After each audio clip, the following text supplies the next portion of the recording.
આજના દિવસે જે આપણા સૌ કોઈ માટે મહત્વપૂર્ણ અપડેટ છે તે છે રશિયા અને યુક્રેનનો વૈશ્વિક કોમોડિટી સપ્લાય ચેઇનમાં મોટો ફાળો છે. હાલની સ્થિતિમાં અમુક જરૂરી કોમોડિટીઝના સપ્લાય પર પણ તેની અસર થઈ શકે છે અને આ બધાને કારણે કન્ઝ્યુમરને વધુ ભાવ પર અસર કરી શકે છે. આના પર વધુ વાતચીત કરીએ. આપણી સાથે જોડાઈ રહ્યા છે પાર્લર પ્રોડક્ટ્સમાં સિનિયર કેટેગરી હેડ મયંક શાહ. મયંકજી, સ્વાગત છે. Good afternoon.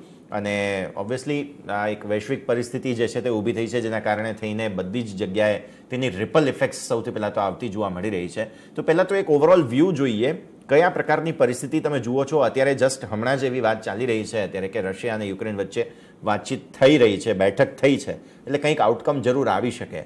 પણ આઈધર ઓર જે કંઈ પણ આવે એનાથી આપણે ત્યાં તો ઓલરેડી બહુ જ મોટી ઇમ્પેક્ટ આવી ચૂકી છે ઓલરેડી. તમે કઈ રીતે જુઓ છો? અને ઓવરઓલ એક તો પહેલાં ઓપનિંગ કમેન્ટ્સ તમારા, ત્યાંથી આપણે શરૂઆત કરીએ. મેકજી. જેમ આપે હમણાં કહ્યું એ પ્રમાણે આશા આપણે રાખીએ કે વાટાઘાટો થાય અને બધું જેટલું બને એટલું જલ્દી થાળે પડી જાય, કારણ કે આની અસરો ઘણી છે. જો હું બહુ 3 મોટા ઇમ્પેક્ટની વાત કરું કે 3 બહુ મોટા પરિબળો જેનો ઇમ્પેક્ટ આપણા ફૂડ પ્રોસેસિંગ સેક્ટર એટલે ખાસ કરીને પ્રોસેસ ખાદ્ય પદાર્થો ઉપર રહેશે, એ 3 જે વસ્તુઓ છે એમાં સૌથી મોટી વસ્તુ છે વીટ એટલે ઘઉંનું લગભગ 70 થી 80% કરતા વધારે નિર્યાત એ યુક્રેન અને રશિયા કરે છે. આ 2 કન્ટ્રીઝ કરે છે. એ રીતે આપણે જો ઓઇલ અને ગેસ પણ જોવા જઈએ તો એનો પણ એમનો સારો એવો ફાળો છે એના નિર્યાતમાં પણ, અને ખાસ કરી રશિયાનો એની અંદર. અને સનફ્લાવર ઓઇલ એટલે ખાદ્ય તેલ, એમાં ખાસ કરીને સનફ્લાવર ઓઇલ જોઈએ તો ઓલમોસ્ટ 80% થી 90% જેટલું જે નિર્યાત થઈ રહ્યો છે વિશ્વનો, એ આ 2 કન્ટ્રીઝથી થઈ રહ્યો છે, સ્પેશિયલી યુક્રેન એની અંદર. હવે ગિવન ધીસ સિચ્યુએશન, જો આપણે આ વસ્તુને ધ્યાનમાં રાખીએ અને આ જે સેન્કશન્સ અત્યારે આપણે જે વાત કરી રહ્યા છીએ, જો સેન્કશન્સ આવે અને આ બધું બંધ થાય તો આપણે ત્યાં તો ખાદ્ય પદાર્થ સ્પેશિયલી ઘઉંનો જથ્થો સારો એવો છે, પણ છતાં જો નિર્યાત થવું ચાલુ થાય તો અહીંયા ડોમેસ્ટિક માર્કેટમાં ભાવ વધવાના ચાલુ થાય. એટલે એ જે ફુગાવાના પરિબળો આપણે જે જોવા જઈએ તો એ દે કમ ઇન્ટુ પ્લે. એક વસ્તુ આપણે જોવી પડે કે એના લીધે ફુગાવો વધી શકે, એના લીધે ઘઉંના ભાવ વધી શકે. એ જ પ્રમાણે ઓલ્ધો આપણા જે ખાદ્ય તેલો છે એની અંદર સનફ્લાવર ઓઇલનો બહુ મોટો ફાળો નથી, લગભગ 10% જેવો છે. પણ જો એ આવું ઓછું થાય તો બીજા બધા તેલો તરફ લોકો ઢળે અને એના ભાવ વધવાના ચાલુ થાય. એટલે palm oil being one, secondly સિંગ તેલ, આપણે ગુજરાતમાં ખાસ કરીને જોવા જઈએ તો સિંગ તેલ નાખે, એ બધાના પણ ભાવ વધે અને એના લીધે થઈને ભાવ વધારો થઈ શકે. અને ત્રીજું મોટું પરિબળ છે એ ક્રૂડ ઓઇલ છે, જેના લીધે થઈને પેકેજિંગ મટીરિયલ્સ, ખાસ કરી પ્લાસ્ટિક ને બધું, અને લોજિસ્ટિક્સ કોસ્ટ એટલે જે તમારે માલ વહન કરવા માટે જે કોસ્ટ તમારે લાગે, લોજિસ્ટિક્સની કોસ્ટ જે લાગે, એ 2 વસ્તુ ટ્રાન્સપોર્ટ કોસ્ટ વધી જાય. એટલે આ 3 બહુ મોટા પરિબળો છે જે ફુગાવો અથવા ભાવ વધારામાં ડાયરેક્ટ ઇમ્પેક્ટ લાવી શકે. એટલે હમણાં જો આપણે જોવા જઈએ તો આ વાટાઘાટો જો સારી રીતે પાર પડે અને બધું સારી રીતે પાર ઉતરે તો આપણે એની અંદરથી બચી શકીએ, નહીં તો ઇન્ફ્લેશન અથવા ફુગાવાનો દર વધી શકે અથવા ભાવ વધારાના 100% આસાર છે. અચ્છા મયંકજી, તમે ફુગાવાની વાત કરી તો મને યાદ આવે છે કે ઓલરેડી ફુગાવાની સિચ્યુએશન તો બધી જગ્યાએ છે. યુકે અમુક વર્ષો, લગભગ 20, મને યાદ છે 20 કે 30 વર્ષના ઉચ્ચતમ સ્તરે ખાસ ફુગાવો પહોંચ્યો. અમેરિકામાં કંઈક 7-8 વર્ષના ઉચ્ચતમ સ્તરે ફુગાવો છે ઓલરેડી. અને પછી આપણે આ સિચ્યુએશનની વાત કરી રહ્યા છીએ. એટલે આ તો બધા દેશોની પોતપોતાની અલગ અલગ ઇમ્પોર્ટ હોય એ પ્રમાણે ફરક પડે, પણ સ્વાભાવિક છે બ્રેન્ટ જ્યાં સુધી આટલો એલિવેટેડ રહેશે, બધી જગ્યાએ એ તકલીફ રહેવાની છે. સેફ હેવન ડિમાન્ડ પણ સોનામાં નહોતી ને અચાનક આવી ચડી, એટલે આ પરિસ્થિતિ પણ આપણે ડીલ કરવાની છે ઓલરેડી, અને એમાં પણ આ એક ગ્લોબલ મુદ્દો આવ્યો છે સાથોસાથ. એટલે એ બંને મળીને એક બહુ વધારે મોટો અસર કોઈ પણ જગ્યાએ પહોંચાડી શકે. મયંકજી. જી, એટલે ખાસ કરીને જો ફુગાવો દર વધે તો એમાં સામાન્ય માણસ અથવા આમ આદમી જેને આપણે કહીએ, સામાન્ય માણસને વધારે માર પડશે. એનું કારણ છે કે જેમ મેં શરૂઆત કરી કે આ જે કમોડિટીઝની વાત કરીએ તો આ કમોડિટીઝમાં 2 એવી કમોડિટીઝ હતી, એક તો ખાદ્ય તેલ અને બીજું ઘઉં.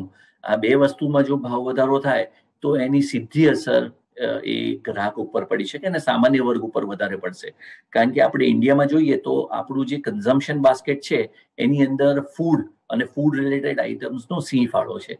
એટલે કોઈ પણ વસ્તુ કે કોઈ પણ કમોડિટી જેની ઇમ્પેક્ટ ફૂડ ઉપર અથવા જે ફૂડ પ્રોસેસ ફૂડની જેમ મેં વાત કરી એક કેટેગરીની જેની અંદર આ બે કમોડિટીઝ બહુ કી કહેવાય, એટલે કી રો મટીરિયલ્સ કહેવાય, એની અંદર જો ભાવ વધારો આવે તો એની ડાયરેક્ટ અસર અને એના લીધે થઈને પ્રાઇસ હાઇક આવી શકે, એની ડાયરેક્ટ અસર એક સામાન્ય માણસ ઉપર અથવા સામાન્ય પ્રજા ઉપર પડી શકે. અને એ જે છે ને એ ચિંતાજનક વસ્તુ છે. ગોલ્ડની જેમ આપણે વાત કરી અથવા ક્રૂડની વાત કરી તો એ બધી વસ્તુઓની ઇમ્પેક્ટ 100% આવવાની, પણ સામાન્ય માણસ ઉપર સૌથી વધારે જો ઇમ્પેક્ટ કોઈ વસ્તુની આવવાની હોય તો એ કમોડિટીઝ, ફૂડ કમોડિટીઝ જે છે એની આવવાની. એટલે અમારું એવું માનવું છે કે જો, અને આ એવું છે કે ઇટ્સ નોટ કે હમણાં ફુગાવો શરૂ થયો છે, છેલ્લા લગભગ 1.5-2 વર્ષથી ખાદ્ય પદાર્થોમાં ખાસ કરીને આપણે ઇન્ફ્લેશન વધારે જોઈ રહ્યા છીએ. અને હું ઓઇલની પણ વાત કરું, ખાદ્ય તેલની વાત કરું તો લગભગ છેલ્લા 1 વર્ષની અંદર લગભગ 70-80% આપણે ભાવ વધારો જોયો છે એની અંદર. એટલે આપણે ઓલરેડી એક સર્ટન લેવલ ઉપર છીએ અને એની ઉપર જો આપણે ઇન્ફ્લેશન કે ભાવ વધારાની વાત કરીએ તો 100% સામાન્ય પ્રજા ઉપર એનો ખૂબ અસર પડે. ઓકે, હવે મારે એ સમજવું છે મયંકજી કે ભાવ વધારો થાય એ બધી વાત તો આપણે સમજીએ છીએ, પણ જે રીતની પરિસ્થિતિ છે એને જોતા કેટલું આપણે સમજવું જોઈએ? કેમ કે ઓલરેડી પ્રાઇસ હાઇક્સ અમુક તો આપણે કર્યા હતા. હું અમારી સહયોગી ચેનલ સાથેની તમારી વાતચીત વાંચી રહ્યો હતો, એમાં પણ તમે કહ્યું હતું કે ઓલમોસ્ટ 6-7% તમે તો પ્રાઇસ હાઇક્સ ઓલરેડી કરી રાખ્યા હતા. આ પરિસ્થિતિ છે જો હજુ પણ આવી રહે તો મે બી કદાચ અહીંથી ફર્ધર અમુક તમારે આવા હાર્ડ સ્ટેપ્સ લેવા પડી શકે, તો એને પણ આપણે કઈ રીતે જોવું જોઈએ મયંકજી? એટલે આમાં બે વસ્તુ છે કે પ્રાઇસ હાઇક અમે લીધા છે, પણ જેમ મેં આપને કીધું કે પ્રાઇસ હાઇક લેવા પાછળનું એક બહુ મોટું કારણ હતું કે ઓલરેડી અત્યાર સુધીમાં જે ભાવ વધારા થઈ ગયા છે, હવે જે પરિસ્થિતિ નિર્માઈ રહી છે એની અંદર હજુ ભાવ જો ફર્ધર વધે તો એ કંપનીઓએ ફર્ધર પ્રાઇસ હાઇક લેવી પડે અને જે ઇન્ક્રીઝ ઇન કોસ્ટ હોય એ કન્ઝ્યુમરને પાસ ઓન કરવી. એટલે અત્યાર સુધીમાં તો બે વસ્તુ થઈ છે. કંપનીઓએ થોડો ઘણો જે ભાવ વધારો હોય પોતે એબ્ઝોર્બ કર્યો છે અને પોતાની જે પ્રોફિટ હોય એને કોમ્પ્રોમાઇઝ કર્યો છે અથવા એ ઓછો કર્યો છે. પ્રોફિટ માર્જિન્સ એમના પોતાના ઓછા કરી અને એ શોક, જે ઇન્ક્રીઝ ઇન કોસ્ટનું શોક હોય જે એ પોતે એબ્ઝોર્બ કર્યો છે અને થોડો ઘણો ભાવ વધારો એમણે પાસ કર્યો છે. હકીકતમાં જોવા જઈએ તો 3 બહુ મોટી વસ્તુઓ છે જે ઇનપુટ્સ છે. એક તો વીટ, જેમ આપને મેં પહેલા વાત કરી, અને બીજું ખાદ્ય તેલ, અને ત્રીજું પેકેજિંગ કોસ્ટ. આ ત્રણેય વસ્તુઓનો ભાવ ખૂબ વધ્યો છે, પ્લસ લોજિસ્ટિક્સ કોસ્ટ. આ ક્રૂડના લીધે થઈને પેકેજિંગ અને લોજિસ્ટિક્સ કોસ્ટ બે, આ ટોટલના લીધે થઈને લગભગ કોઈ પણ સરેરાશ ખાદ્ય પદાર્થની અંદર 25-30% જેટલો ભાવ વધારો થઈ ગયો છે. એટલે કંપનીઓએ આની અંદર અમુક પર્સન્ટેજ તો પોતે અબ્ઝોર્બ કરી લીધા અને અમુક લગભગ 10-12% જેવો ભાવ વધારો એ લોકોએ કન્ઝ્યુમર્સને પાસ કર્યો. પણ એ અત્યાર સુધીની વાત થઈ. અત્યારે જે પ્રમાણેની પરિસ્થિતિ નિર્માણ થઈ રહી છે એમાં એવું લાગી રહ્યું છે કે ભાવો અહીંયાથી હજુ કદાચ વધારે વધશે. Right now we are at a all time high kind of thing. ખાદ્ય તેલ ને બધાની વાત કરીએ તો જો આનાથી હજુ વધારે ભાવ વધે તો ફરી પાછો કદાચ એક ભાવ વધારો કે એવું આવી શકે, અને એ કન્ઝ્યુમર્સ અને કન્ઝ્યુમર ડિમાન્ડ બે વસ્તુ માટે ડેટ્રીમેન્ટલ રહેવાની. અચ્છા, આપણે ફુગાવાની વાત તો ખાસ કરી રહ્યા છીએ, પણ બીજું સાથોસાથ થોડું ડિમાન્ડ આઉટલુકની પણ વાત કરવી જરૂરી બને છે. મયંકજી, ફુગાવો વધે સ્વાભાવિક છે, પાસ ઓન થાય, ડિમાન્ડ ઘટે, આ બધી વાત તો છે જ, પણ અમુક એફએમસીજી કંપનીઓએ ઓલરેડી ગ્રામીણ ડિમાન્ડ પર થોડા કન્સર્ન્સ જે છે તે બતાવી રાખ્યા હતા પાછલા ક્વાર્ટરના જે નંબર્સ આવ્યા એમાં. તમે કઈ રીતે જુઓ છો પરિસ્થિતિને, પર્ટિક્યુલરલી ગ્રામીણ ડિમાન્ડ હોય, શહેરી ડિમાન્ડ હોય, આ બધા પર? અને આ તો ઇફ એન્ડ બટની જ વાત છે ડેફિનેટલી, પણ તમને એવું લાગે છે કે આ જે બધા કદાચ હજુ પણ પ્રાઇસ હાઇક થાય, આ તે કોઈ પણ પરિસ્થિતિ થઈ શકે તો ડિમાન્ડ પર હજુ પણ અસર પડી શકે? અને પર્ટિક્યુલરલી હું ગ્રામીણ ડિમાન્ડ પર થોડું વધારે સમજવા માંગુ છું અહીંયાથી. ગ્રામીણ ડિમાન્ડ મેં પહેલા બી જણાવ્યું છે અને આપની સહયોગી ચેનલને ઘણી બધી જગ્યાએ મેં કીધું, ગ્રામીણ ડિમાન્ડ આપણે બહુ ખોટી રીતે અત્યારે જોઈ રહ્યા છે. આપણે એને જે લેન્સથી જોવાની હોય કેવી રીતે કે 2019માં કેટલી ડિમાન્ડ હતી, પછી 2020માં કેટલી થઈ ને 21માં કેટલી થઈ. આપણે 2021ની જે ડિમાન્ડ હતી એ આપણે કમ્પેર કરીએ છીએ 2020 જોડે. 2020માં આપણે ફૂડ પ્રોડક્ટ્સ જોઈએ તો એનો ગ્રોથ ગ્રામીણ એરિયામાં બહુ સારો હતો, કારણ કે 2020માં ગ્રામીણ જે એરિયા હતા કે વિસ્તાર હતા એ અફેક્ટેડ એટલા નહોતા થયા જેટલા શહેરી વિસ્તાર અફેક્ટ થયા હતા. એના લીધે થઈને બહુ સારો ગ્રોથ ત્યાં આગળ આવ્યો. ઇનફેક્ટ લગભગ હું ઓવરઓલ જો ફૂડ પ્રોડક્ટ્સની વાત કરું તો 18-20% જેટલો ગ્રોથ આપણે ગ્રામીણ વિસ્તારોમાં જોયો. હવે એટલા હાઈ બેઝ ઉપર હું ફરી પાછો 2021નો ગ્રોથ જોઉં જે લગભગ 7-8% જેવો હતો અને એમ કહું કે આ ગ્રોથ ઓછો થયો છે, તો એ બરાબર નથી, કારણ કે આપણા માપદંડ ખોટા છે. ત્યાં આપણે જે આપણા જે બેન્ચમાર્ક્સ હોવા જોઈએ ખોટા છે, કારણ કે previous year has been a little different, એટલે જે અનયુઝ્યુઅલ કે એબનોર્મલ પ્રીવિયસ યર હતું. આપણે એને કમ્પેર 2019 અને આપણે એને કમ્પેર કરતા હતા શહેરી ડિમાન્ડ સાથે.